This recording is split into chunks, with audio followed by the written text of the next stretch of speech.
आदित्यवर्णं तमसः परस्तात् तमेव विदित्वा अतिमृत्युमेति नान्यः पन्था विद्यते यनाया नान्यः पन्था विद्यते यनाय। ఓం శాంతి శాంతి శాంతి.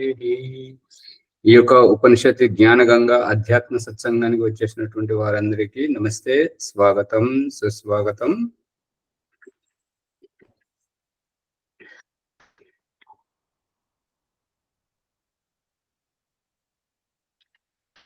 బృహదారణ్యకోపనిషత్తు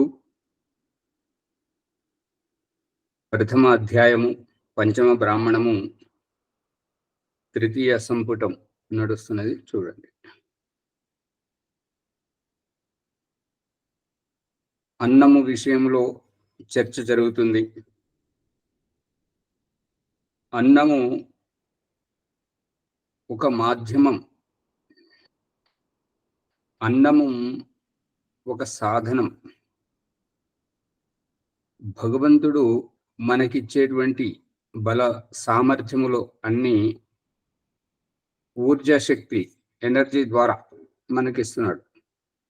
ఆ ఊర్జాశక్తి ఈ అన్నము ద్వారానే మనల్ని చేరుకుంటుంది. ఆ ఊర్జాశక్తి ఎక్కడి నుంచి వస్తుంది అంటే సూర్యుని నుండి వస్తుంది. సూర్యుని నుండి వస్తుంది కాబట్టి తద్వారా మనలో ఎదుగుదల, పెరుగుదల అనేటువంటిది పైకి జరుగుతుంది. పైకి ఇది మానవులలోనే కాకుండా పశుపక్షి, క్రిమి కీటకాలు, వృక్ష వనస్పతిలో అన్నింటిలోనూ ఆ ఊర్జాశక్తి పైన ఉన్నది కాబట్టి పైకి లాగుతుంది కాబట్టి మనం పైకి లేస్తున్నాం. ఇది ఈ విధంగా పైకి మనల్ని ఎదిగింపజేస్తుంది.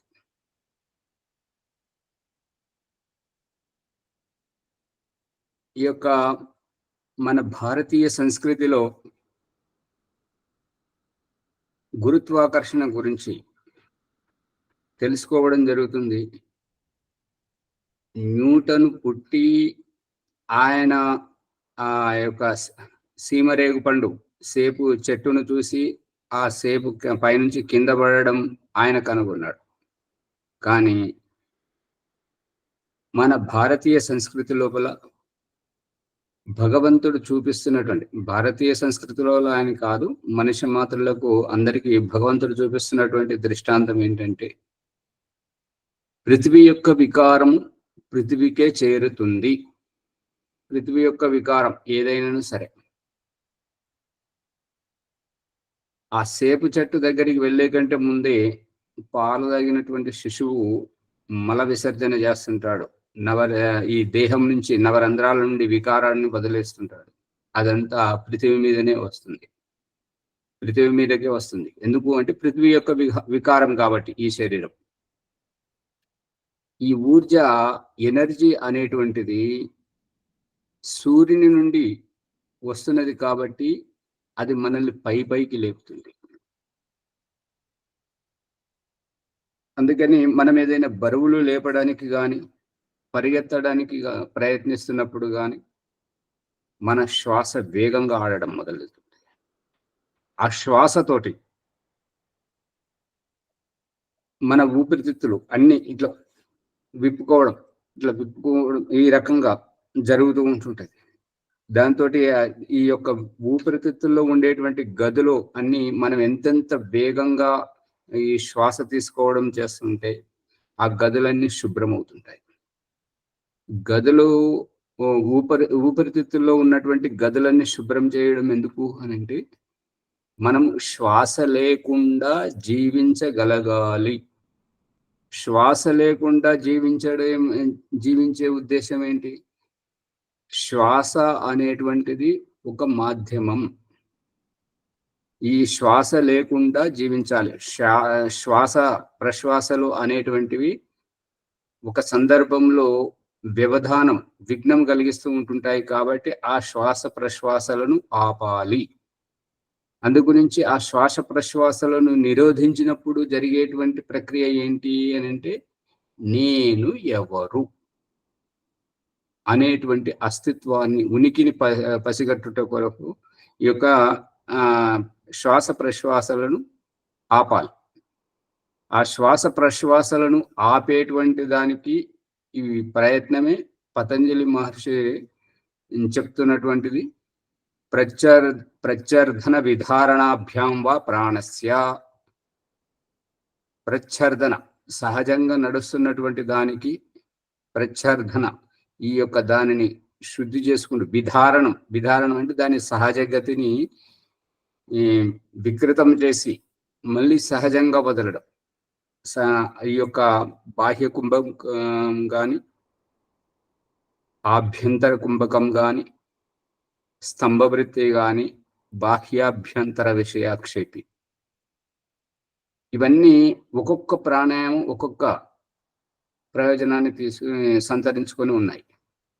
అంతకంటే ముందు ఉద్గీత ప్రాణాయామం మనం చేస్తున్నటువంటిది, ఈ శరీరంలో మనం తినేటువంటి అన్నం, ఈ అన్నము ద్వారా, అన్నం మాధ్యమం తెలుసుకున్నాం కదా, ఈ యొక్క అన్నమును ఒలవడం, కనబడే రూపాన్ని కనబడే రూపంతో ఒలిసి, కనబడని రూపం అన్న రసతత్వము మన శరీరంలో శుక్రముగా తయారై ఈ యొక్క వీర్యకోశంలో, దీనిని ఇంగ్లీష్లో ప్రోస్టేట్ గ్రంథి అని అంటుంటారు, అక్కడ సంగ్రహితం అవుతుంది. సంగ్రహితమైనటువంటి దానిని ఈ ఉద్గీత ప్రాణాయామం ద్వారా ఉవ్వెత్తున లేపడం. శుక్రం, వీర్యం, ఈ కనబడే రూపమేమో దేహానికి పట్టి, దేహంలో ఇమిడిపోయి, దేహంలో ఇమిడిపోవడమే బ్రహ్మచర్య పాలన. ఈ యొక్క దేహంలో ఈ వీర్య రూపం ఇముడుతుంది. వీర్యములో ఉండేటువంటి ఊర్జ శక్తి అనేటువంటిది ఈ పైకి లేసొస్తుంది. ఈడా పింగళ నాడుల ద్వారా ఈ యొక్క సహస్రారం అంటే ఈ శిరస్సు అనేటువంటి 3 కపాలముల యొక్క సంయోగం అక్కడ సుడి తిరుగుతున్నట్టుగా ఉంటుంటారు. అంటే బ్రహ్మరంధ్రం. ఆ బ్రహ్మరంధ్రం దగ్గరికి వెళ్ళడం. ఆ బ్రహ్మరంధ్రంలో ఎవరైతే ధ్యానం చేస్తుంటారో, ఆ ధ్యానం చేసేటువంటి వారికి ఉదయిస్తున్నటువంటి సూర్యుడు, అస్తమిస్తున్నటువంటి సూర్యుడు ఎంత స్పష్టంగా కనిపిస్తుంటాడో, ఈశ్వర సాక్షాత్కారం అనేటువంటిది ఆ విధంగా జరుగుతుందని చెప్పేసి ఋగ్వేదము 10వ మండలము 75వ సూక్తము 5వ మంత్రంలో చెప్పబడింది. దాని యొక్క వ్యాఖ్యానమే దయానంద సరస్వతి ఋగ్వేదాది భాష్య భూమిక గ్రంథ ప్రమాణ అప్రమాణ విషయ ప్రసంగంలో వ్యాఖ్యానించడం జరిగింది. కాబట్టి ఈ ఊర్జ అనేటువంటిది మనల్ని పైకి లేపుతూ ఉంటుంది. ఈ యొక్క లేపడం అనేటువంటి ప్రక్రియ ద్వారానే ఈ పెరగడం అనేటువంటి వ్యవహారం, శాబ్దిక వ్యవహారం మనం చేస్తున్నాం. ఈ యొక్క వీర్యకోశంలో ఉన్నటువంటి దానిని మనం ఈ యొక్క ఉద్గీత ప్రాణాయామం ద్వారా చేస్తున్నప్పుడు ఈ మూలాధారము, ఉపస్థేంద్రియం పైకి లేచి ఉంటుంది, పొత్తి కడుపు లోపలికి పోతుంది. ఈ రకంగా పోయినప్పుడు ఆ కదలికల మీద ఎవరైతే ధ్యాస పెడతారో వారిలో ఉత్తేజనము, ఆతృత,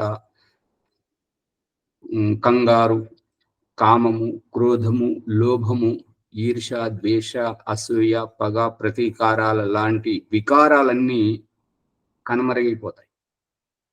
ఈ ప్రాణాయామం చేస్తున్నప్పుడు ఈ యొక్క మూలాధారాన్ని పైకి లేపట్టి పట్టుకున్నప్పుడు ఆ పొత్తి కడుపు కదిలేటువంటి కదలిక, ఇవన్నీ నాభి క్రింది ప్రదేశంలో జరుగుతాయి. కాబట్టి అక్కడ దృష్టి పెట్టాలి కదలికల మీద, ఈ ఉద్గీత ప్రాణాయామం తోటి. ఇక ఈ ప్రాణాయామాన్ని, శ్వాసను ఆపడం ద్వారా ఒకటేమో మొట్టమొదట దేహశుద్ధి గురించి, ఆభ్యంతర కుంభకంతో రోగాలన్నీ లోపల ఉన్నటువంటి అవయవాలన్నీ బలపడి ఈ అవయవాలలో ఉన్నటువంటి వికారం, ఈ రుగ్మత, ఈ బలహీనతలన్నీ బయటకు వచ్చేస్తుంటాయి. ఇక బాహ్య కుంభకం లోపల ఉన్నటువంటి శ్వాసనంతా బయటకు ఆపడం ద్వారా ఈ మూలేంద్రియం, ఉపస్థేంద్రియం పైకి లేబట్టి ఉండడం ద్వారా దీపము వెలుగుతూ ఉన్నప్పుడు ప్రమిదలో ఉన్నటువంటి ఆజ్యము వత్తి తీసుకొచ్చి అగ్నికి అందిస్తేనే అగ్ని మండుతుంది. ఆ విధంగా ఈ యొక్క ఊర్జా శక్తి అనేటువంటిది పైకి తీసుకొస్తుంది. ఈ పైకి లేచొచ్చేటువంటి ఊర్జా శక్తితోటే మన బుద్ధి వికాసం అనేటువంటిది జరుగుతుంది. ఈ బుద్ధి వికాసంతోటే మనకు దివ్యమైనటువంటి ఆలోచనలు వస్తుంటాయి. ఆ దివ్యమైనటువంటి ఆలోచనలతోటే మనము ఈ యొక్క ఆత్మతత్వాన్ని, పరమాత్మ తత్వాన్ని మనం పట్టుకోగలుగుతుంటాం. అందుకని ఈ ప్రాణాయామం ఆత్మ సాక్షాత్కారం గురించి. ఇప్పుడు ఈ ఆభ్యంతర కుంభకం శారీరక వికారాలను దూరం చేయడానికి, బాహ్య కుంభకం జీవన జ్యోతిని వెలిగించడానికి, స్తంభవృత్తి ప్రాణాయామం ఆత్మ సాక్షాత్కారం గురించి, బాహ్యాభ్యంతర విషయాక్షేపి ఈ ప్రాణాయామంతో ఈ యొక్క శరీరంలో దేహంలో ఉండేటువంటి ఈ చక్రాలను కదిలించి మూలాధారం నుంచి ఈ సహస్రారం వరకు పయనించడం. అంతర్యాత్ర, శరీరంలో జరిగేటువంటి అంతర్యాత్ర. ఈ శరీరాలను, చక్రాలను ఒక్కొక్క దాన్ని పెకిలించుకున్నట్టుగా ఈ యొక్క ప్రక్రియ చేసుకుంటూ పైకి రావడం. వచ్చేటప్పుడు మూలాధారములో మొదటి చక్రంలో ఉన్నప్పుడు వ్యక్తి యొక్క స్వభావం ఏ రకంగా ఉంటుంటది, మణిపూరంలో ఉన్నప్పుడు స్వభావం ఏ రకంగా ఉంటుంది, అతని నడవడి ఏ రకంగా ఉంటుంటది. మరియు అనాహత చక్రంలో మూలాధారం అంటే మలద్వారం పక్క స్థానం. ఇంకా స్వాధిష్టానం అంటే మూత్రేంద్రియం. మణిపూరం అంటే నాభి ప్రదేశంలో ఉన్నప్పుడు స్వభావం ఏ రకంగా ఉంటుంటది. అనాహత అంటే ఈ యొక్క 2 వక్షస్థలముల మధ్య భాగము, ఉదరము పై స్థితి, ఈ హృదయ స్థానంలో. విశుద్ధి చక్రం ఈ కంఠంలో ఉన్నప్పుడు అప్పుడు వ్యక్తి యొక్క వ్యవహారం ఏ రకంగా ఉంటుంటది అనేటువంటిది.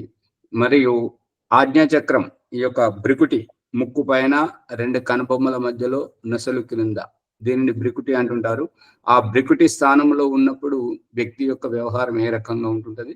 ఇక పైన సహస్రారం ఈ బ్రహ్మరంధ్రంలో ఉన్నప్పుడు ఏ రకంగా ఉంటుంటది. ఈ చక్రాలు అనేటువంటివి అంత వ్యవహారంలో తెలుస్తుంటుంటది. ఈ చక్రాలు అనేటువంటివి కంటికి కనపడేటువంటి రూపములు కావు అని దయానంద సరస్వతి శవ పరీక్ష చేసి చూసి ఆ చక్రాల గురించి చెప్పేటువంటి పుస్తకాన్ని కూడా చింపి అదే శవంతో పాటు నదిలో పడేసింది. కాబట్టి ఈ చక్రాలు కంటికి కనిపిస్తాయి అనేటువంటి భ్రాంతిలో ఉండకూడదు. ఈ చక్రాలు అనేటువంటివి కంటికి కనిపించేవి కావు. కనిపించకుండా ఉండి మన దేహంలో ఈ యొక్క ఆత్మను ప్రభావితం చేస్తూ ఉంటుంటాయి నిత్యం. ఇది ప్రక్రియ అనుగుణంగా జరుగుతూ ఉంటుంటది. అందు గురించి ఈ ప్రాణాయామాలు 5 రకాల ప్రాణాయామాలు ఆరోగ్యంతో పాటు ఆధ్యాత్మికంగా మనకు ఆత్మ పరమాత్మ సాక్షాత్కారం కావించడానికి సోపానం. ఈ యొక్క ఆత్మ సాక్షాత్కారం చేసుకునేటువంటిది, పరమాత్మ సాక్షాత్కారం చేసుకునేటువంటిది ఈ యొక్క ఊర్జ మనకు ఒక మాధ్యమం మాత్రమే. అందు గురించి ఈ ఊర్జ యొక్క సారాంశం, ఈ ప్రకరణం యొక్క సారాంశం ఏంటంటే అన్నం ద్వారా లభించేటువంటి ఈ యొక్క ఊర్జ, దానికి మూల కేంద్రం సూర్యుడు. కాబట్టి ఈ యొక్క ఊర్జ అనేటువంటిది ఉవ్వెత్తున పైకి లేస్తూ ఉంటుంది. ఆ ప్రకరణంలో ఉన్నాం. ఇక మనం కొత్తగా వచ్చారు కాబట్టి వారికి చెప్తున్నది ఏంటంటే ఈ అన్నము మాధ్యమం అని అనుకున్నాం కదా. అన్నం అసలైనటువంటి పదార్థం కాదని చెప్పేసి అన్నం కనబడే రూపం ఏదైతే వరి, గోధుమ, అరటి, కొబ్బరి, ఈ పండ్లు, ఫలాలు, కందమూల ఫలాలు ఈ పాలు, నీళ్లు, ఈ కనబడే రూపం ఏదైతే ఉందో, ఈ కనబడేటువంటి దేహంతో ఒలిపించి ఆ కనబడే రూపం యొక్క పిప్పిని మలమూత్ర రూపంలో విసర్జింపజేస్తున్నాడు దేవుడు. అందుగురించి ఈ కనబడే రూపం అన్నం కాదు, ఊర్జను పట్టుకొచ్చినటువంటి మాధ్యమం. మనము బజార్ నుంచి సరుకులు సంచిలో పెట్టుకొని తీసుకొని వస్తుంటాం కదా, ఆ సంచి వంటిదే ఈ అన్న రూపము. అందుకే ఈ కనబడే రూపాన్ని, అంటే ఆ కనబడే అన్న రూపాన్ని కనబడే ఈ దేహంతో ఒలిపించి, అంటే చెరుకు మిషన్లో చెరుకు గడబెట్టగానే పండ్ల రసాల ఆ జ్యూసర్లో పండ్లను వేయగానే పిప్పి ఒకవైపుకు రసం ఒకవైపుకు వస్తుంటది కదా, ఆ రూపకంగా ఈ దేహం ఒక మాధ్యమం ఈ అన్నాన్ని ఒలవడానికి. అందు గురించి అన్నంను కనిపించే రూపాన్ని మలమూత్ర రూపంలో విసర్జింపజేసి కనబడని అన్నరసాన్ని ఈ దేహానికి ఇమిడింపజేస్తూ, తద్వారా రసం నుంచి రక్తం, రక్తం నుంచి ఈ మాంసం, మాంసం నుంచి ఇవి మేధా నుంచి వీర్యం, వీర్యం అస్థి తర్వాత వీర్యం, తర్వాత దాంట్లో శుక్రకణం ఏదైతే ఉందో ఇది నిరంతరంగా నడుస్తుంటుంది. మన శరీరం అంతా పురుగుల పుట్ట, జీవాత్మలమయం, ఈ ఆత్మలతో యొక్క సంయోగం. అందు గురించి ఈ శరీరం అంతా పురుగుల పుట్టగా జీవాత్మల సంయోగంతో ఈ శరీరం ఉన్నది. కాబట్టి ఈ శరీరం యొక్క శరీరి నాయకుడు. ఇప్పుడు మన తెలంగాణ ప్రదేశంలో మనం ఎంతమంది జనసంఖ్యనైతే ఉన్నాము, మన భారతదేశం అంతా ఇప్పుడు 145 కోట్లు జనసంఖ్య దాటింది. కానీ దానికి అంతటికి ముఖ్యమైనటువంటి వ్యక్తి ద్రౌపది ముర్ము, ముఖ్యమైనటువంటి పై స్థాయి. ఆ తర్వాత నరేంద్ర మోదీ గారు ప్రధానమంత్రి. ఈ రూపకంగా ఈ ద్రౌపది ముర్ము గారు ఏ రకంగానో అదే రూపకంగా ఈ యొక్క శరీరానికి నేను అనేటువంటి ఆత్మ, ఆ యొక్క పునర్జన్మ గురించి తిరుగుతూ ఉంటుంటాయి. కాబట్టి ఇప్పుడు ప్రసంగంలో అన్నము అన్న శబ్దానికి అర్థం ఏంటంటే ఎన్నుకునేటువంటి దానిని అన్నం అంటారు. ఎంచుకోవడం, ఎన్నుకోవడం. అన్నం, నాకు ఈ పదార్థం మంచిగా అనిపిస్తుంది, నాకు ఈ పదార్థం ఇష్టం అని ఎన్నుకోబడేటువంటి దాన్ని అన్నం అంటారు. అది దేశకాల పరిస్థితుల అనుసారంగా, ఇప్పుడు మనం ఉన్నటువంటి ఈ ప్రదేశంలో వరి ఎక్కువగా తింటుంటారు అన్నం. ఇంకా అదే ఉత్తర భారతంలోకి వెళితే అక్కడ పరిస్థితి ఏంటంటే వేడి ఎక్కువగా ఉంటుంది, చలి ఎక్కువగా ఉంటుంది, వర్షాలు ఎక్కువగా ఉంటాయి. కాగా దేశం మీద ఏ ఆక్రమణలు జరిగినా అన్ని ఉత్తర భారతదేశం నుంచి జరిగాయి. దక్షిణ భారతం నుంచి ఎందుకు జరగలేదు అంటే దక్షిణ భారతదేశం కింద అంత సముద్రం ఉన్నది కాబట్టి ఇటు నుంచి ఆక్రమణలు జరగలేదు. ఇక వాళ్ళకు ఆహారం గోధుమలు, వాళ్ళు రొట్టెలు ఎక్కువ తింటుంటారు వారి యొక్క వాతావరణ పరిస్థితిని బట్టి. ఇక అమెరికా అటువంటి అక్కడ కూడా ఈ డబల్ రొట్టె, బ్రెడ్ డబల్ రొట్టె తింటుంటారు. ఇంకా ఆహార పదార్థం ఎవరి ప్రదేశం అనుసారంగా అక్కడ మార్పులు జరుగుతుంటాయి. అందు గురించి ఆ వాతావరణం అనుసారంగా అక్కడ ఉండేటువంటి అనుకూలమైనటువంటి పరిస్థితులను భగవంతుడు పుట్టించాడు. కాబట్టి ఆ రకంగా ఎంచుకునే దాంట్లో ఈ యొక్క శవాలను తినేటువంటి వారు, చనిపోయినటువంటి శవాలను తినేటువంటి వారు, వారికి అది నచ్చుతుంది కాబట్టి వారు అది తింటున్నారు. వీరు సాత్వికంగా ఉండేటువంటి వారు, జీవహింస చేయకుండా ఉండేటువంటి వారు ఈ యొక్క పండ్లు, ఫలాలు, కందుమూల ఫలాలు, పాలను వీటిని వాడుతుంటారు, పాల పదార్థాలను. అదే ఈ రకంగా ఎంచుకునేటువంటి వారి బుద్ధి మీద ఆధారపడి ఉంటుంది విచక్షణ. మరియు ఆ తల్లిదండ్రులు, గురువు వారు చెప్పేటువంటి విజ్ఞానం మీద ఆధారపడుతుంది. వినేటువంటి బుద్ధిని నిర్ణయించుకొని ఎంచుకుంటారు. ఆ రకంగా ఎంచుకోబడేటువంటిది అన్నం. ఆంజీ శవాలు అన్నారు. శవాలు దాన్ని ఇంకా కొంచెం లోపల తీసుకుపోయి చెప్పండి, కొత్త వాళ్ళు ఉన్నారు కదా. శవాలు అంటే జీవన రహితం, జీవితం లేనటువంటి నిర్జీవమైనటువంటి దానిని శవం అంటుంటారు. ఇంకా ఆ యొక్క దేహ రూపం, ఈ శరీరం అనేటువంటిది ఎలా తయారవుతుంది అంటే, భగవంతుడు పురుష శరీరానికి ఒక విజ్ఞానం ఇచ్చాడు, స్త్రీ శరీరానికి మరొక విజ్ఞానం ఇచ్చాడు. యవ్వన అవస్థకు రాగానే పురుషుని శరీరంలో ఈ రోమాలు వస్తుంటాయి. మూతి మీద మిసాలు, గడ్డము, శరీరం మీద రోమాలు వస్తుంటాయి. ఆ రోమాలు ఎందుకు వస్తుంటాయి అని అంటే, శరీరంలో ఉన్నటువంటి వేడి. మరి స్త్రీ శరీరంలో కూడా, మరి స్త్రీ కూడా, ఆవిడ కూడా మనిషే కదా, మరి ఆవిడ శరీరంలో కూడా ఈ వేడి ఉంటుంది కదా అని అంటే, మరి ఆవిడకి ఎందుకు రావట్లేదు అంటే, వారికి నెల నెల మాసిక ధర్మం పేరు మీద వేడి అనేటువంటిది బయటకు వెళ్ళిపోతుంది. అందు గురించి వారి శరీరం మీద ఈ రోమాలు అనేటువంటివి ఎక్కువగా ఉండవు. ఇక అతిథి రాబోతున్నాడు అంటే, ఇక యుక్త వయసు వచ్చేసింది కాబట్టి అతిథి రాబోతున్నాడు, సంతానాలు ఉత్పత్తి చేయాలి కాబట్టి గర్భాశయాన్ని శుద్ధి చేసి ఆ వికారాన్ని బయటకు పోగొట్టేటువంటిదే ఈ యొక్క మాసిక ధర్మం.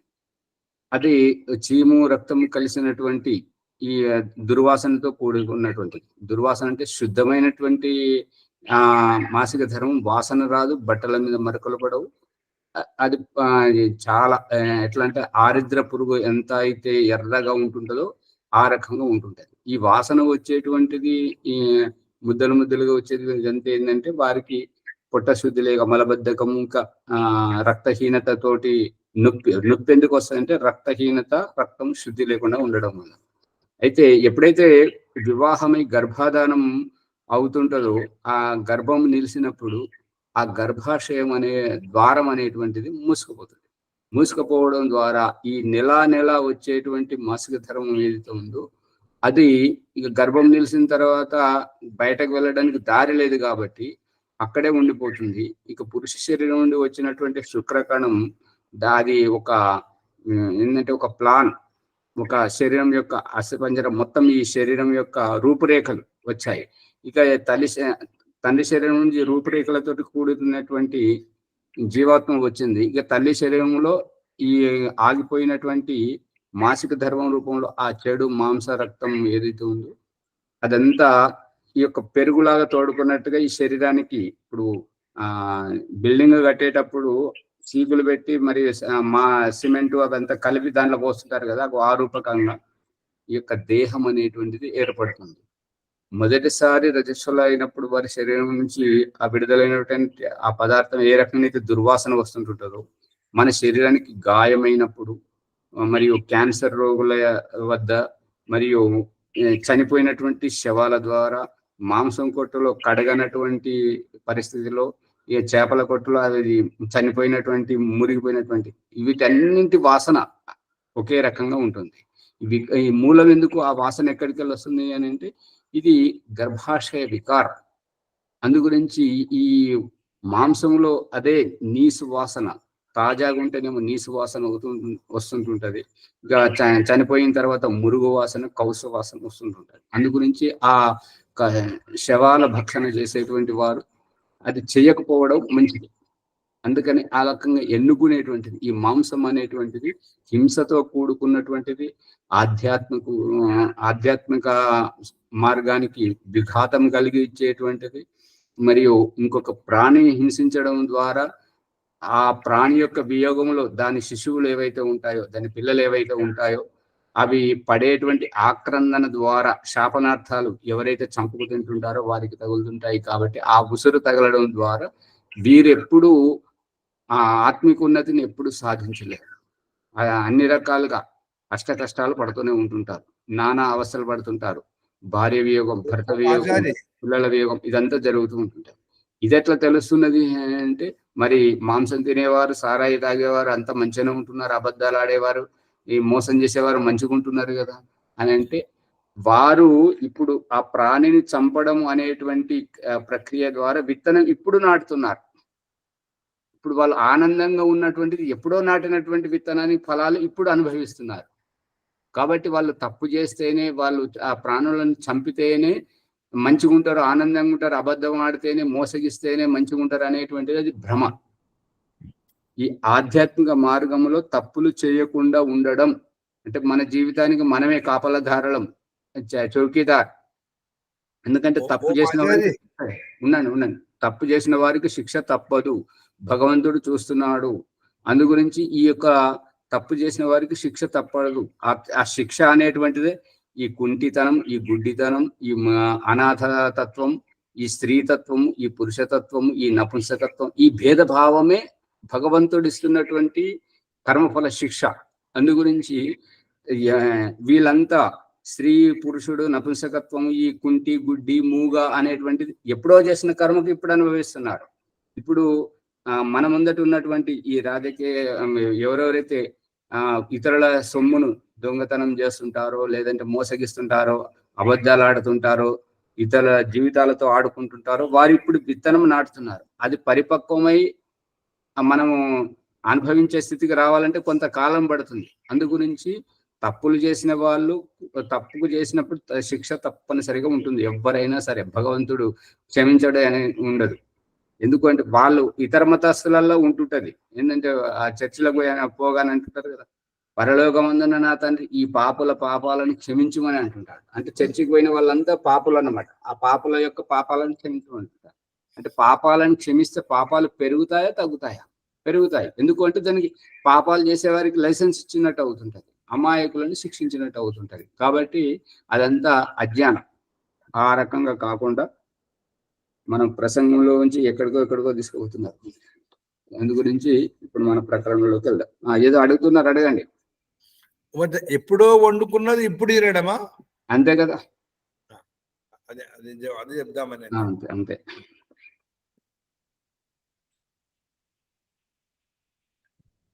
ఈ ఊర్జా శక్తి అన్నము అంటే అందుకని మంచిది ఎంచుకోవాలి. మనకు ఏదైతే మేలు చేస్తుందో, ఏ ప్రాణికి హాని తలపెట్టనిది, మనకు మంచి జ్ఞానోదయాన్ని కలిగించేటువంటిది, శారీరక పుష్టిని ఇచ్చేటువంటిది, ఆరోగ్యాన్ని ఇచ్చేటువంటిది, అటువంటి అన్నాన్ని ఎంచుకోవడం ఇష్టపూర్వకంగా ఎన్నుకునేటువంటిదే అన్నం.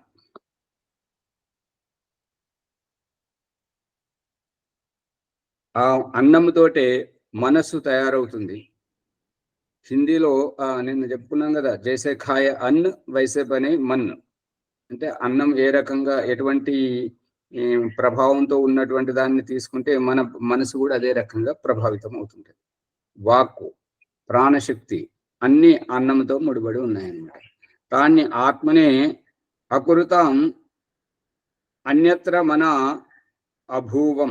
ఇక ఇవన్నీ అన్నం ద్వారా వచ్చినటువంటివన్నీ ఈ దేహంలోకి వచ్చినటువంటి ప్రతి వికారం, ప్రతి ఒక్క ప్రభావం ఆత్మను ప్రభావితం చేస్తుంది. కాబట్టి ఇవన్నీ ఆత్మకు అనుభవించాల్సి వస్తుంటది అన్నమాట. మరి ఆ ఆత్మనే ఎన్నుకుంటుంది కదా, దేహానికి తినిపిస్తుంది. అవసరం దేహానిది, ఆకలి దప్పికలు దేహానివి. కానీ ఆ అన్నమును ఎంచుకునేది ఆత్మ, తినిపించేది ఆత్మ, తగు ప్రతిఫలితాన్ని అనుభవించేది ఆత్మ. శిక్ష దేహానికి కనిపిస్తుండొచ్చు, కానీ దాని పరిణామాన్ని అనుభవించేది ఆత్మ. ఇప్పుడు ఏంటంటే చూడకుండా పోయినప్పుడు కాలికి రాయి తగిలింది అనుకోండి, తగిలేది గాయం శరీరానికి కనిపిస్తుంది, కానీ నొప్పి మాత్రం ఆత్మ అనుభవిస్తుంటది. అదే అక్కడ జరుగుతున్నటువంటి.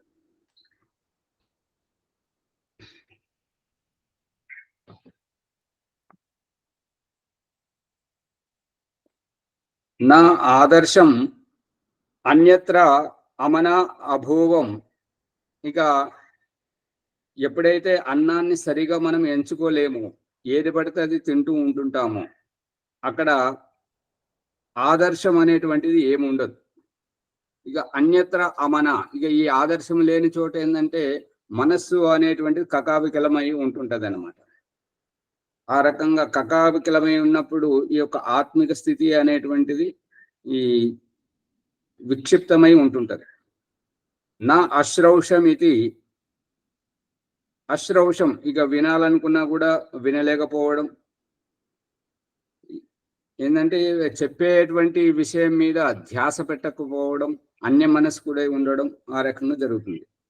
అశ్రౌషం ఈ వినడానికి కలిగేటువంటి సామర్థ్యం, ఈ యొక్క ఆదర్శం అనేటువంటి నియమ నిబంధనలో ఉండేటువంటి గొప్పదనం, ఇదంతా ఊర్జా శక్తి యొక్క ప్రభావమే. మనసాహి ఏవ పశ్యతి. ఇక ఎవరైతే ఈ యొక్క కళ్ళు ఉన్నను, చెవులు తోటి వింటున్నను కూడా బుద్ధితోటి ఆలోచించి నిర్ణయం తీసుకోవడం, దానిని మనస్సు ద్వారా చూడడం అంటుంటారు. మన దగ్గర అన్నీ ఉంటాయి. తప్పు ఉంటది, ఒప్పు ఉంటది. భగవంతుడు మనకు నేర్పిస్తున్నది ఏంటంటే, దారెంట పోతున్నప్పుడు అక్కడ గుంత ఉంటది, సీస పెంకులు ఉంటాయి, ముళ్ళులు ఉంటుంటాయి, చీడ పురుగులు ఉంటుంటాయి. నువ్వు చూసుకుంటున్నాడు నీ దారి, నీ గమ్యం. నువ్వు చూసుకుంటూ నడుస్తావా, నువ్వు క్షేమంగా ఉంటావు. చూడకుండా ఉంటావా, అజాగ్రత్తగా ఉంటావా, నీవు తగిన పరిణామాన్ని అనుభవించి తీరాల్సిందే అని దారిలో ఇవన్నీ పెట్టి, జీవితం నీది, నువ్వు ఎంత జాగ్రత్తగా ఉంటే నువ్వు అంత సురక్షితం అని చెప్పేసి భగవంతుడు ఈ పోట్రాయితోటి, ఆ యొక్క గుంతలతోటి, పేడతోటి, బురదతోటి, ఆ చీడ పురుగులతోటి, సీస పెంకులతోటి మనకు నేర్పిస్తున్నటువంటి శిక్ష ఏంటంటే, నీ జీవితం నీవు జాగ్రత్త. నీటితోటి ఇప్పుడు వరదలు వచ్చి మొన్నటి వరకేమో దుబాయ్లో వచ్చాయి, ఇప్పుడు చైనాలో వచ్చి అంత ముంచెత్తుతూ ఆగమాగం చేస్తుంది నీరు. అంటే నీటితో ప్రమాదమే ఉంది. నిప్పు ఇప్పుడు వాళ్ళు చెలగాటం ఆడుతున్నారు కదా, ఇరాన్ ఇరాక్ యుద్ధం, ఉక్రెయిన్ రష్యా వాళ్ళు బాంబులు పేల్చుకుంటూ అదంతా చేస్తున్నారు కదా. అంటే నిప్పుతోటి, మరియు ఈ యొక్క ఈ సుడిగాళ్ళు, ఇప్పుడు ఏంటంటే మంచు కురుస్తున్నప్పుడు ఆ గాలులు వీస్తున్నప్పుడు దానికి శరీరం పగిలిపోతూ ఉంటుంటాయి. మన ఇక్కడ రాజస్థాన్ లో కానివ్వండి, ఇంకా ఈ వేడి ప్రదేశాలలో అక్కడ ఏంటంటే గాలిలో తేమ ఉండదు కాబట్టి దాంతో ఆ గాలితోటి ప్రమాదం. మరియు ఈ యొక్క వాసన అనేటువంటిది పృథ్వీ యొక్క వికారం. ఈ మురుగు నుంచి కానీ, ఈ పువ్వుల నుంచి కానీ, పువ్వుల నుంచి వచ్చేది మంచి వాసన, మురుగు నుంచి వచ్చేటువంటిది కంపు వాసన, ఈ శవాల నుండి వచ్చేటువంటిది దుర్వాసన. ఇవన్నీ ఏదైనా వాసననే. ఈ వాసన తత్వం పృథ్వీ యొక్క వికారం కాబట్టి ఈ అన్నిటితోటి ప్రమాదమే. కానీ భగవంతుడు ఏమంటున్నాడు, నువ్వు వాటితోటే సహవాసం చేయాలి. ఎందుకంటే వాటికి బయటకు నువ్వు రాలేవు. నీ దేహం తయారైందే పంచమహాభూతాలతోటి, నువ్వు పంచమహాభూతాల్లోనే ఉండాలి. అందుకనే నిప్పుని ఎలా వాడుకోమంటున్నాడంటే, ఉదయం సాయంత్రం ఆ నిప్పు యొక్క సంయోగములకు తీసుకెళ్లి మనల్ని వంట చేసుకొని తినమని చెప్తున్నాడు. ఉడికిన అన్నమే మన శరీరానికి బాగుంటుందని చెప్పేసి ఆ యొక్క అగ్ని సంయోగంలోకి తీసుకొని వంట చేసుకొని తినమని చెప్తున్నాడు. మరియు నీటి సంయోగంలోనే మన అశుద్ధంనంతా శుభ్రం చేసుకోమని చెప్పేసి నీటి సంయోగంలో. అందుకని ఈ పంచమహాభూతాలకు నువ్వు దూరంగా వెళ్ళలేవు. అందు గురించి నీ జాగ్రత్తలో నీవు ఉండాలి అనేటువంటిది భగవంతుడు మనకు ప్రత్యక్షంగా ఈ దృష్టాంతాలతో చూపిస్తూ కనువిప్పు కలిగిస్తున్నటువంటి సందేశం.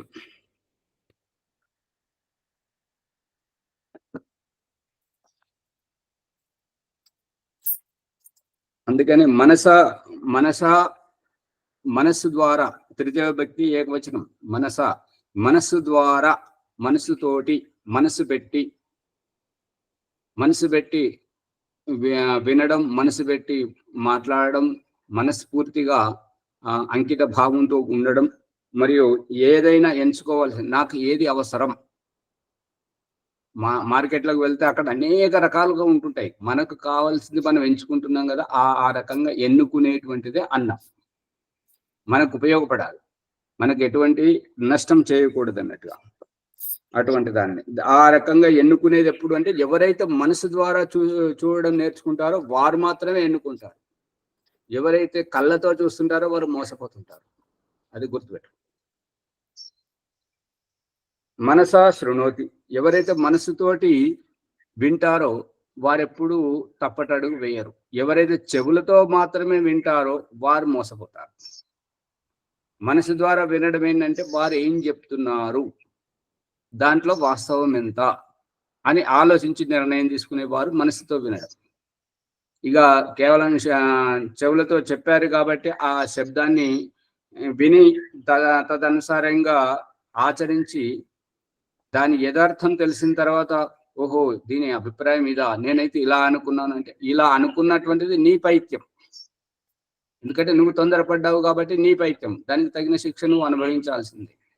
అందుకని మనస్సు ద్వారా వినడం అంటే వారు ఏం చెప్తున్నారు, అలా చెప్పడానికి కారణం ఏంటి, ఎందువల్ల ఆ రకంగా చెప్తున్నారు, ఎందువల్ల ఆ రకంగా మాట్లాడుతున్నారు అనేటువంటి దాన్ని ఆలోచించాలి. ఆలోచించి నిర్ణయం తీసుకున్నప్పుడు మోసపోవడం అనేటువంటిది జరగదు.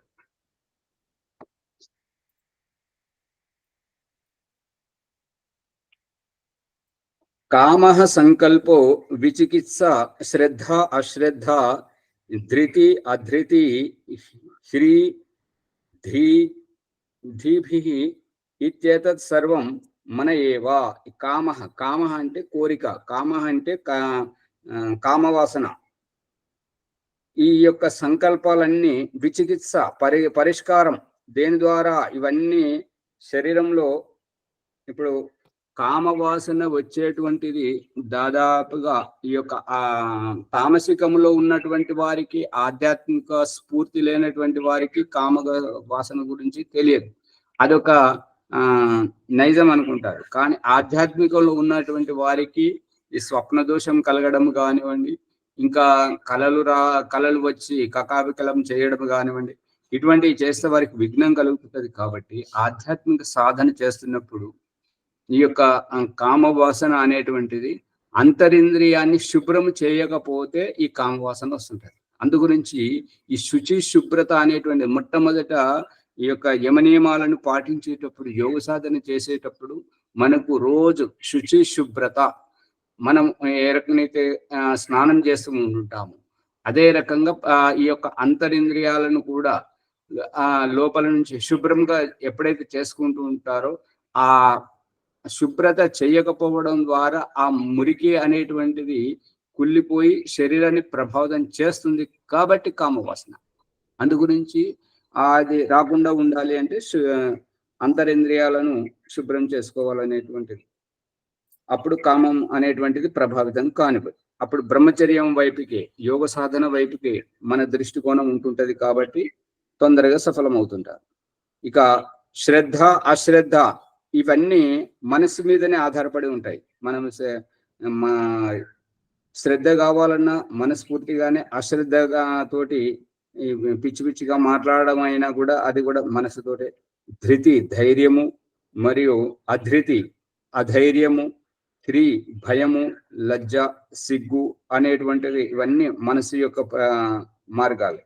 ధీభి బుద్ధితోటి విచారించడం అనేటువంటివి ఇవన్నీ మనసు ద్వారానే జరుగుతుంటాయి. మనసు లేకుండా ఇవేవి ప్రభావితం కావు. మన ఏవ వీటన్నింటికి మూలంలో మనస్సే ఉంది. తస్మాదపి పృష్ఠతః ఉపస్పృష్టో మనసా విజానాతి.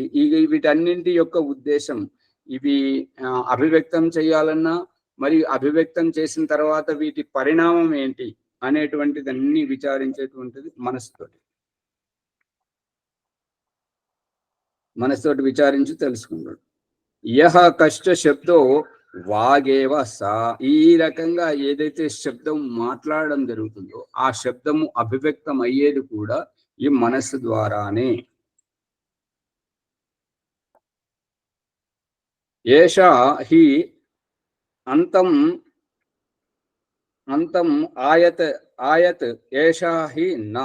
ఇక ఈ రకంగా మనం ఏదైతే చెప్పాలని అనుకుంటున్నామో ఆ చెప్పేటువంటిది ఆ లోపల శరీరం లోపల నుంచి రావడం జరుగుతుంటది అన్నమాట.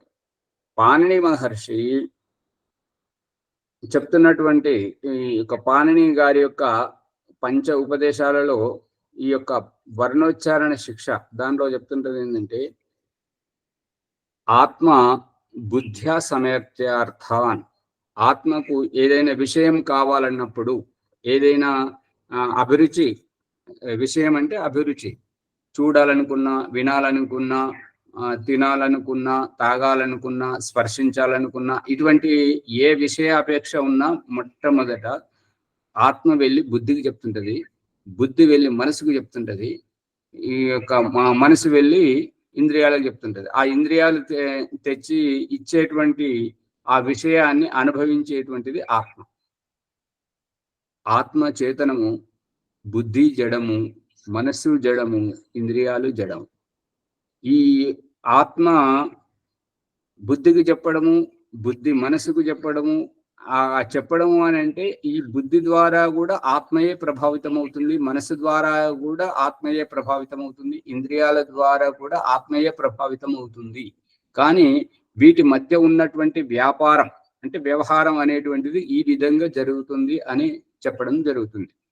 ఇక తర్వాత ఆత్మబుద్ధ్యా సమేత్యార్థాన్ మనోయుక్తే వివక్షయ మనః కాయాగ్ని మాహంతి స ప్రేరయతి మారుతం. ఇక ఈ యొక్క ఆత్మ బుద్ధితోటి బుద్ధి, ఆ మనసుతోటి మనసు, ఇంద్రియాలతోటి ఇంద్రియాల తోటి మా చెప్పినప్పుడు ఆ ఇంద్రియం విషయాన్ని తీసుకొని వెళ్తున్నప్పుడు ఆ ఇంద్రియం కాయ అగ్ని అంటే జఠరాగ్ని. జఠరం అంటే శరీరం, జఠరంలో ఉండేటువంటి అగ్ని అంటే జీర్ణక్రియ, దానిని ప్రతాడితం చేస్తుంది, ఒత్తిడి చేస్తుంది.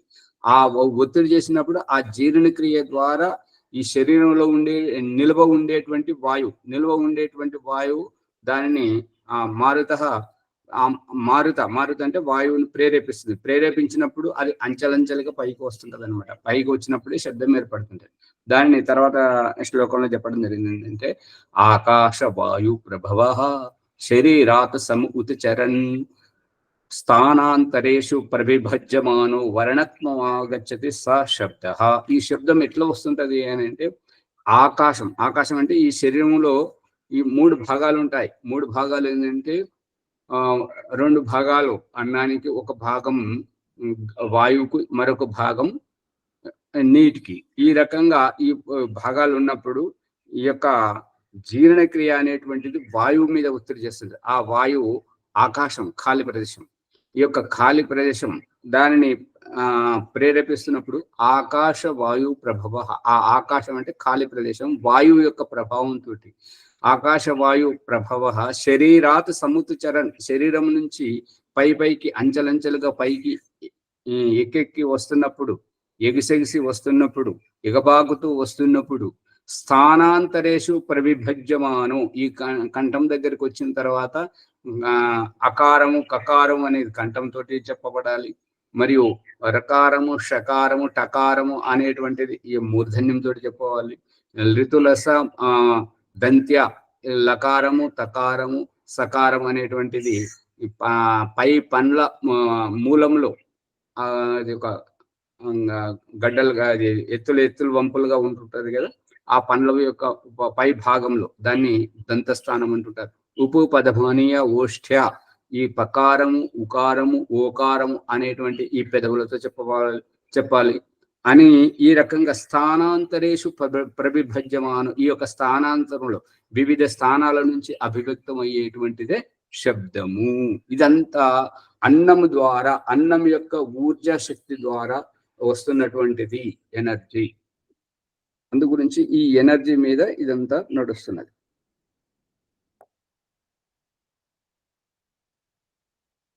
యహ కశ్చ శబ్దో వాగేవస, ఈ యొక్క శబ్ద రూపంలో ఏదైతే అక్షరాలు కానివ్వండి, ఈ యొక్క కొన్ని అక్షరాల సమూహం ఒక శబ్దముగా కానివ్వండి, ఈ రకంగా ఏదైతే నోటి నుంచి వెలువడుతూ ఉందో అదంతా ఈ వాక్ సామర్థ్యము, వాక్ నైపుణ్యము. ఏష హి అంతం ఆయత్ ఏష నా. ఇక దీనిని అభివ్యక్తపరచాలి, అభివ్యక్తపరచకపోవడము అనేటువంటిది మనసు మీదనే ఆధారపడి ఉంటుంది. ప్రాణో అపానో వ్యానా ఉదానా సమానో అనా ఇది ఏతత్ సర్వం ప్రాణ ఏవ ఏతన్ మయో వా అయం ఆత్మ వాంగ్మయో మనోమయో ప్రాణమయ. ఇంకా ఈ రూపకంగా ఏంటంటే ఈ ప్రాణం అంటే శ్వాస ప్రశ్వాసలు, ప్రాణం అపానం కింది నుంచి పైకి వస్తుంటది. ప్రాణం ఇక్కడ శ్వాస ప్రశ్వాసల గురించి మాట్లాడితే ఏంటంటే శ్వాస అనేటువంటిది బయట నుంచి లోపలికి పీల్చుకునేటువంటిది శ్వాస. ఇక అపానం అంటే లోపల నుంచి బయటకు వదిలేటువంటిది. అందు గురించి ఈ చక్రాల యొక్క సంబంధంలో తెలుసుకునేటప్పుడు ఏంటంటే మనకు తెలిసినటువంటిది ఏంటంటే ఈ యొక్క ఛాతిపై నుంచి ఈ యొక్క ముఖము ఈ భాగం వరకే మనం ఎక్కువగా ఆసక్తి కనపరుస్తూ ఉంటాం, దాని విషయంలో తెలుసుకుంటాం. కాకపోతే ఈ చక్రాల యొక్క ఈ ప్రసంగంలో కింది నుంచి కూడా ఒక్కొక్కసారి ఆకలి వేసినప్పుడు పేగులు అరవడం కానివ్వండి, గ్యాస్ అయినప్పుడు ఈ యొక్క అపాన వాయువు బయటకు వెళ్ళడం కానివ్వండి, అక్కడ కింద కూడా శబ్దం అవుతుంది. అంటే ఈ పైదే కాకుండా కింద కూడా ఇంకేదో ఉంది, ఇంకా ఎవరో ఉంటున్నారు అని చెప్పేసి కింది రహస్యాన్ని తెలుసుకోవడమే ఈ యొక్క నిమ్న స్థరంలో ఉన్నటువంటి ఆత్మస్థితిని ఉన్నత స్థితికి ఎదిగింపజేయడమే ఈ చక్రాల యొక్క ప్రయోజనం. దీన్నే సామెత అంటుంటారు కదా, మనం సంధ్యోపాసనలు చెప్పుకుంటూ ఉంటుంటాం. ఏంటంటే తోలు పిస్తోలు మాయగుండు ఎక్కడి నుంచి కొట్టినా కూడా చక్కగా వచ్చి అక్కడే తగులుతుంది. ఎక్కడ తగులుతుంది?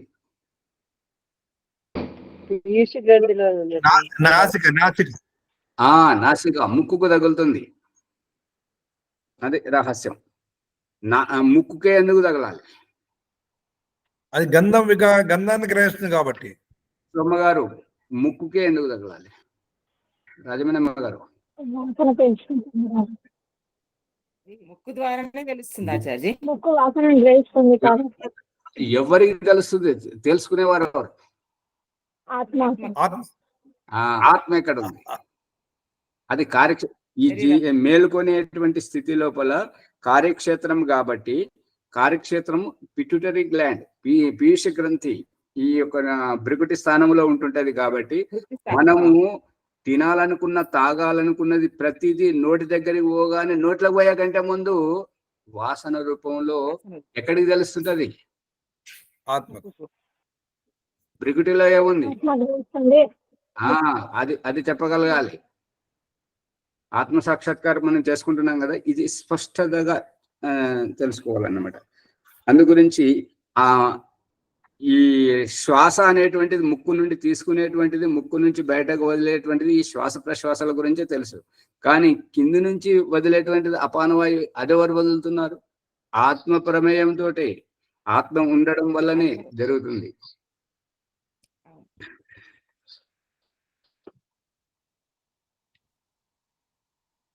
ప్రాణ, అపాన, వ్యాన, ఉదాన, సమాన ఈ యొక్క ఈ పంచ ప్రాణాలు అంటారు వీటిని. ఈ పంచ ప్రాణాలను కంటికి చూపెట్టాలనేటువంటి ఉద్దేశంతో దేహ త్యాగం చేస్తున్నప్పుడు ఏ రకంగా దేహం నుంచి వేరైపోతుంటాయి, మరియు పరకాయ ప్రవేశం చేస్తున్నప్పుడు అది చూపించేటువంటిది అయితే అది అశుద్ధము. కానీ సచిత్రంగా మీరు చూడాలి అని అంటే ఆది శంకర అనేటువంటి ఈ తెలుగు సినిమా వచ్చింది కదా, దాంట్లో చనిపోయేటప్పుడు దేహం నుంచి ఏ రకంగా పోతుంటాయి ఆ పంచ ప్రాణాలు అనేటువంటిది అక్కడ చూపించడం జరిగింది. ఆధ్యాత్మిక గ్రూపులో ఎన్నోసార్లు వీడియో పెట్టడం కూడా జరిగింది. గుర్తుందా? మర్చిపోయారు అమ్మగారు?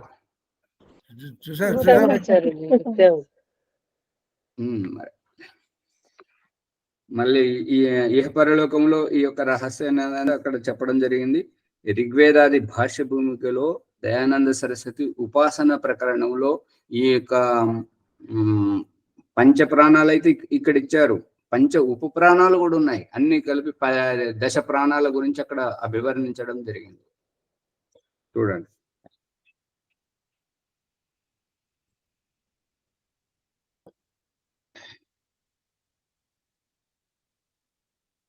ఇతేతత్ సర్వం ప్రాణ ఏవ ఏతత్మయం. ఈ ప్రాణమయంగానే ఈ యొక్క రహస్యం ఉంటుంది. ప్రాణం అంటే ఊర్జ.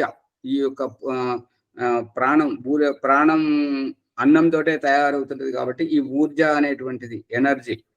మనం శ్వాస తీసుకున్నప్పుడు మన ఛాతి ఉప్పొంగడం కానివ్వండి, మనకు శక్తి వచ్చినట్టుగా అనిపించడం, ఇవన్నీ యొక్క ఎనర్జీ యొక్క ఊర్జ శక్తి యొక్క లక్షణాలు కాబట్టి అవన్నీ సూర్యునితో ముడిపడి ఉన్నాయి.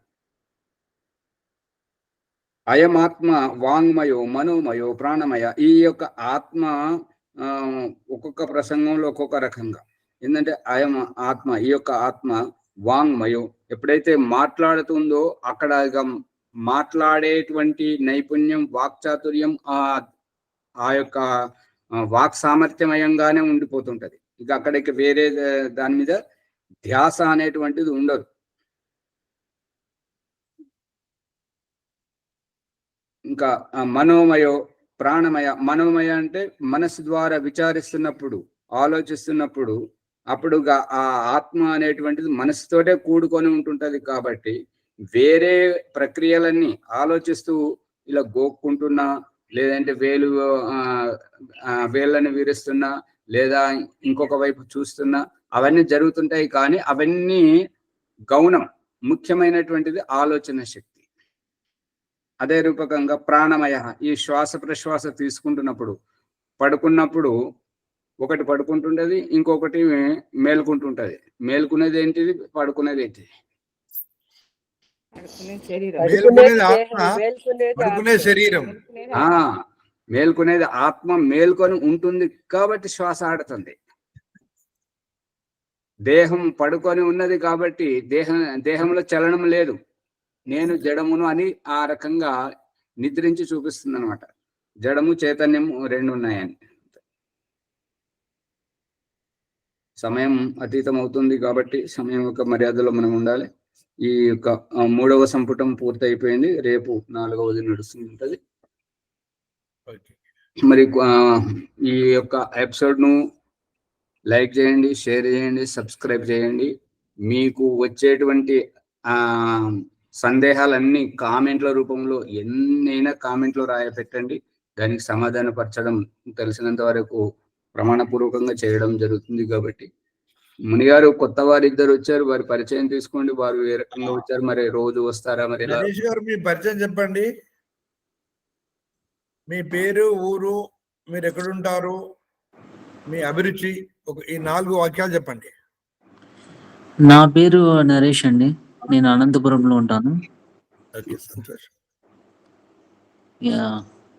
రోజు వస్తానండి. మీకు లింక్ ఎలా దొరికింది స్వామి? నేను మీ యూట్యూబ్ వీడియోస్ చూస్తా అండి. దాంట్లో డిస్క్రిప్షన్ లో పెట్టారు మీరు. అవునవును, అందుకని ఈరోజు ఒకసారి చూద్దాము అని లైవ్ లో. మా వీడియో మీకు ఎలా దొరికింది? నేను ఈ వేద సంబంధించి యూట్యూబ్ లో సెర్చ్ చేస్తుంటాను. యాక్చువల్గా ఎవరైనా దాని గురించి ఎక్స్ప్లెయిన్ చేస్తారని చెప్పి అలా కొన్ని యూట్యూబ్ ఛానల్స్ ద్వారా మీ గురించి తెలిసింది. ఇవాళకి నేను కేవలం చూడడానికి వచ్చారా? మీ అభిరుచి రోజు ఈ విషయాన్ని తెలుసుకోవాలి, లోతుగా తెలుసుకోవాలని ఉంటే రోజు రండి. లేదు ఇవాళ లోతుగా వస్తారా? ఆత్మవిద్య, ఆధ్యాత్మికంగా ఆత్మవిద్య తెలుసుకోవాలని మీకు అభిలాష ఉంటే ప్రతినిత్యము 4:30కు ప్రారంభం అవుతుంది. ఒక 20 నిమిషాలు ప్రాణాయామ అభ్యాసం తర్వాత ఈ ఆధ్యాత్మిక విద్య జ్ఞానకంగా ఉంటుంది. మీ నంబర్ ఇస్తే గ్రూప్ లో కలిపేస్తే యాడ్ చేస్తే ఇంకేమైనా వీడియోలు పెట్టినా కూడా మీకు కనిపిస్తుంటాయి ప్రసంగానుసారం. 630 173 5124. గురుజీ, ఒక చిన్న అభ్యర్థన. చెప్పండి. ఒకరోజు మీరు ఈ త్రైత సిద్ధాంతం గురించి ఏమన్నా చెప్పగలరా? చాలా సందేహాలు ఉన్నాయి దానిపైన. చాలా ఉన్నాయి, దాని మీద వీడియోలు ఉన్నాయి. వీడియోలు నేను చూడలేదు. 500 యూట్యూబ్ లో కొట్టండి వస్తాయి. మీరు ఎంప్లాయా లేకపోతే వ్యాపారం అండి? బిజినెస్. ధన్యవాదములు. అనంతరము రెడ్డప్ప గారు మీ పరిచయం ఇవ్వండి. నమస్తే సార్.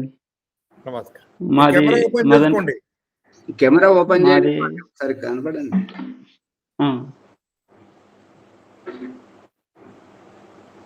మాది మదనపల్లి స్వామి.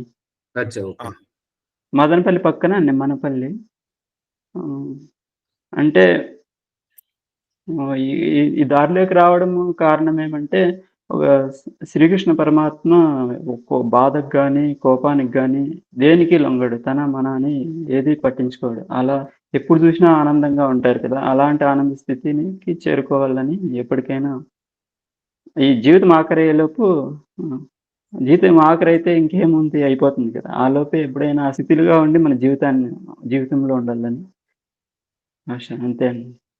మీకు ఈ యొక్క వీడియో ఎలా దొరికింది, ఎలా రాగలిగారు లింకు? అంటే యూట్యూబ్ లో చూస్తా అండి. అక్కడ అదే ఆయన చెప్పారు కదా, అక్కడ లింక్ ఉంటే దాన్ని తీసుకొని ఇక్కడ సెర్చ్ చేస్తే వచ్చిందండి.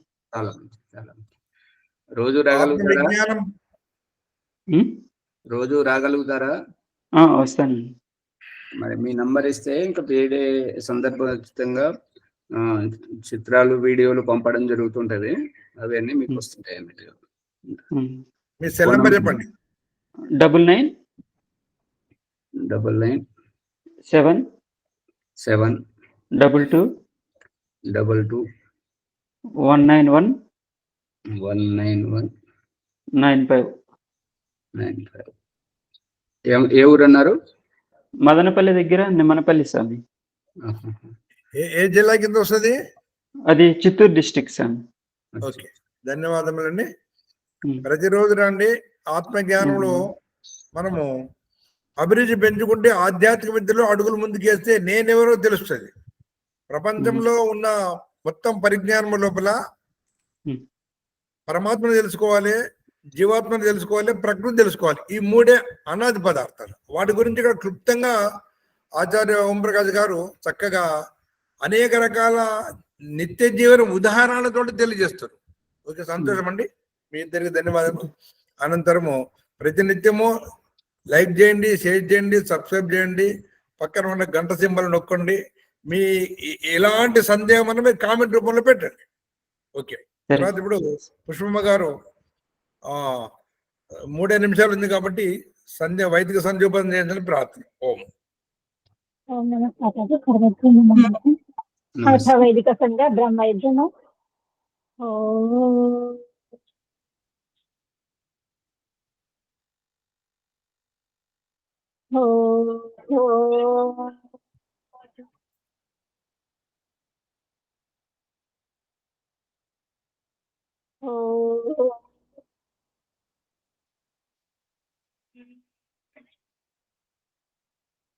ఓం అమృతోపస్తరణమసి స్వాహ.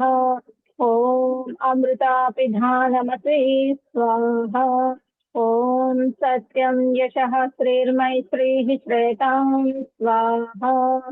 ఓం శన్నో దేవీరభిష్టయా ఆపో భవంతు పీతయే శంయోరభిస్రవంతు నః. ఓం వాక్ వాక్. ఓం ప్రాణః ప్రాణః. ఓం చక్షుః చక్షుః. ఓం శ్రోత్రం శ్రోత్రం. ఓం నాభిః. ఓం హృదయం. ఓం కంఠః. ఓం శిరః.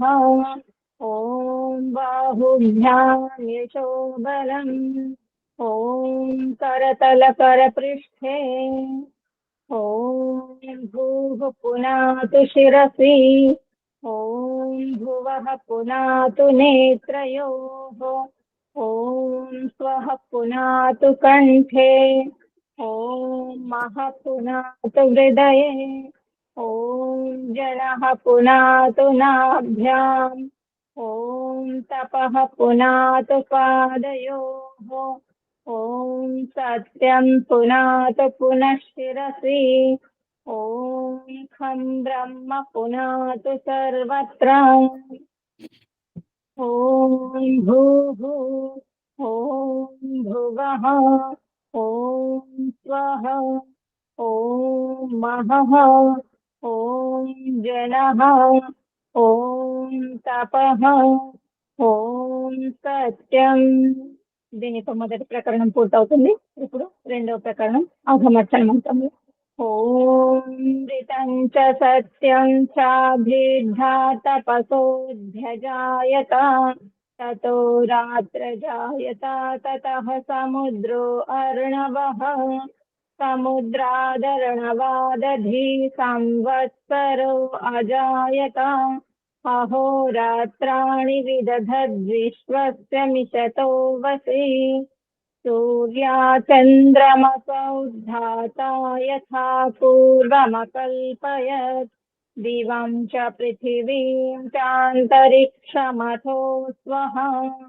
ఓం శన్నో దేవీరభిష్టయా ఆపో భవంతు పీతయే శంయోరభిస్రవంతు నః. ఓం ప్రాచీదిగగ్నిరధిపతిరసితో రక్షితాదిత్యా ఇషవః. तेभ्यो नमोऽधिपतिभ्यो नमो रक्षत्रेभ्यो नम इषुभ्यो नम एभ्यो अस्तु योऽस्माद्वेष्टियं वयं विष्मस्तम्भोजं भेदद्मः दक्षिणादिगेन्द्रोऽधिपतिस्थिरस्थिराजिरस्थितापितरैषवः तेभ्यो नमोऽधिपतिभ्यो नमो रक्षत्रेभ्यो नम इषुभ्यो नम एभ्यो अस्तु योऽस्माद्वेष्टियं वयं विष्मस्तम्भोजं भेदद्मः प्रतीति दिग्वरुणोऽधिपतिः प्रीदाकुरक्षितान्नमिषवः तेभ्यो नमोऽधिपतिभ्यो नमो रक्षत्रेभ्यो नम इषुभ्यो नम एभ्यो अस्तु योऽस्माद्वेष्टियं वयं विष्मस्तम्भोजं भेदद्मः उदीचे दिक्सोमोऽधिपतिः स्वजो रक्षिता शनिरिषवः तेभ्यो नमोऽधिपतिभ्यो नमो रक्षत्रेभ्यो नम इषुभ्यो नम एभ्यो अस्तु योऽस्माद्वेष्टियं वयं विष्मस्तम्भोजं भेदद्मः ध्रुवादिग्विष्णुरधिपतिः कल्मासग्रीवो रक्षिता वीरुधैषवः तेभ्यो नमोऽधिपतिभ्यो नमो रक्षत्रेभ्यो नम इषुभ्यो नम एभ्यो अस्तु योऽस्माद्वेष्टियं वयं विष्मस्तम्भोजं भेदद्मः ऊर्ध्वादिबृहस्पतिरधिपतिः स्वित्रो रक्षिता वर्षमिषवः तेभ्यो नमोऽधिपतिभ्यो नमो रक्षत्रेभ्यो नम इषुभ्यो नम एभ्यो अस्तु योऽस्माद्वेष्टियं वयं विष्मस्तम्भोजं भेदद्मः जातवेदसे सुनवामसो ममराति यतो निदहाति वेदः तनः पर्षदते दुर्गाणि विश्वानावेव सिन्धुं दुरितात्यग्निः चित्रं देवानामुदगादनीकं चक्षुर्मित्रस्य वरुणस्याग्नेः आप्राद्या वा पृथिवी अन्तरिक्षं सूर्य आत्मा जगतस्तत्सुषष्ट्रम् उदुत्यं जातवेदसं देवं वहन्ति केतवः दृशे विश्वाय सूर्यम् उद्वयं तमसः परिस्वः पश्यन्त उत्तरं देवं देवत्रां सूर्यमगन्मज्योतिरुत्तमम् దీనితో రెండో ప్రకరణం పూర్తవుతుంది. అథ ప్రాయశ్చిత్త మంత్రః. ఓం తచ్చక్షుర్దేవహితం పురస్తాత్ శుక్రముచ్చరత్ పశ్యేమ శరదః శతం జీవేమ శరదః శతం శృణుయామ శరదః శతం ప్రబ్రవామ శరదః శతం అదీనాః శ్యామ శరదః శతం భూయశ్చ శరదః శతాత్. ఓం శన్నో దేవీరభిష్టయా ఆపో భవంతు ప్రీతయే శంయోరభిస్రవంతు నః. ఓం భూర్భువః స్వః తత్సవితుర్వరేణ్యం భర్గో దేవస్య ధీమహి ధియో యో నః ప్రచోదయాత్. హే రక్షక సచ్చిదానంద స్వరూప జగదుత్పాదక దేవ నీ దివ్యం వరేణ్యమునైన శుద్ధ విజ్ఞాన స్వరూపమును మేము నిత్యం మా హృదయంలో ధ్యానించము. మాకు సద్బుద్ధినిచ్చి సత్కర్మములు చేయునట్లు మా బుద్ధులను ప్రేరేపింపము. సమర్పణ భావంతో వేడుకోవడం. ఓ పరమేశ్వర దయానిధి, మీ కృప వల్ల జపోపాసనాది కర్మములను చేస్తున్న మేము ధర్మ అర్థ కామ మరియు మోక్షముల సిద్ధిని సత్వరముగా ప్రాప్తించుకుందుముగాక. ఓం నమః శంభవాయ చ మయోభవాయ చ నమః శంకరాయ చ మయస్కరాయ చ నమః శివాయ చ శివతరాయ చ. ఓం శన్నో దేవీరభిష్టయా ఆపో భవంతు ప్రీతయే संयोरभिस्रवन्तु नः। ॐ इति वैदिक संध्या ब्रह्मयज्ञः। ॐ नमः। अथ शान्तिपाठः। ॐ देवः शान्ति अन्तरिक्षं शान्ति पृथिवी शान्ति आपः शान्ति ओषधयः शान्तिः वनस्पतयः शान्ति विश्वे देवाः शान्ति ब्रह्म शान्ति सर्वं शान्तिः शान्तिरेव शान्ति सामा शान्तिरेधि। ॐ शान्ति शान्ति शान्तिः। అందరూ ఈ వీడియోని లైక్ చేసి షేర్ చేయండి, సబ్స్క్రైబ్ చేసుకోండి. ధన్యవాదాలు. ఓం నమః శివాయ. కలుద్దాం. నమో ఓం నమస్తే ఆచార్య అందరికీ.